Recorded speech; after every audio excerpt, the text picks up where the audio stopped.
So we saw Fahrenheit 9/11 last night. Your favorite movie. Going to be your favorite movie. I don't think I'm going to see it. No, why not? Well, because I know about Michael Moore. I mean, look, the guy is a complete liar.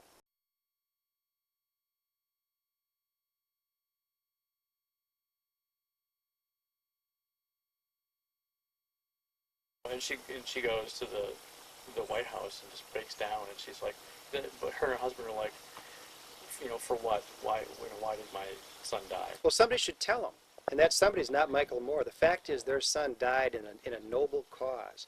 He died in the most important cause that exists in the world right now. He died to liberate 25 million people, and he died to keep us safe and free.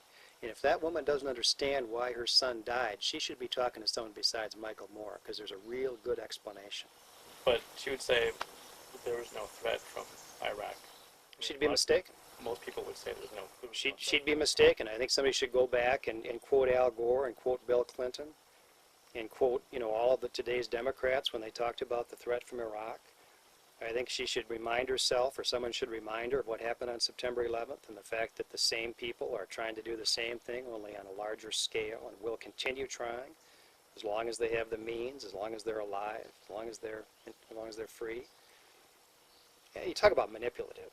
Look, I mean, you can find parents of people who died in combat in any war.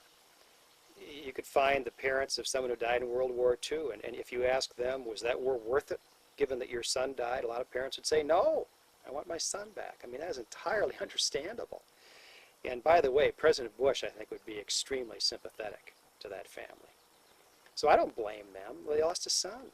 Yeah. We understand the magnitude of the sacrifice that's made by people who fight for our freedom. I don't think Michael Moore does, but we do.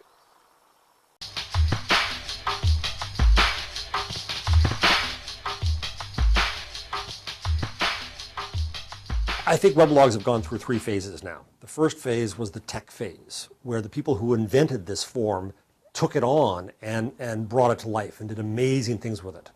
But then September 11th brought on a whole new host of authors. I originally called my weblog Warlog.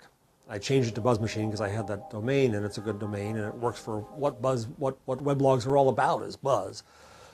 But I started with the view that, yes, I was a warlog because this was a war on terrorism, a war on us. On the morning of September 11th, I came to the World Trade Center on the last PATH train from New Jersey. I knew something was wrong. It was quiet. The World Trade Center is never quiet.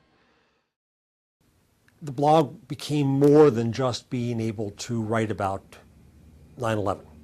It became a way for me to keep informed about it because of all the links out and the links back, but it also became a way to make friends. I met people through this weblog, people who I now consider good friends I haven't met face to face. I think having a weblog and the audience I had from having a weblog totally changed the way I perceived the event and my position, my place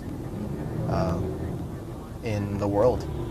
It was amazing. I mean, compared to people that I knew that felt very isolated and like they couldn't explain to anyone what it was like, I felt like I should try.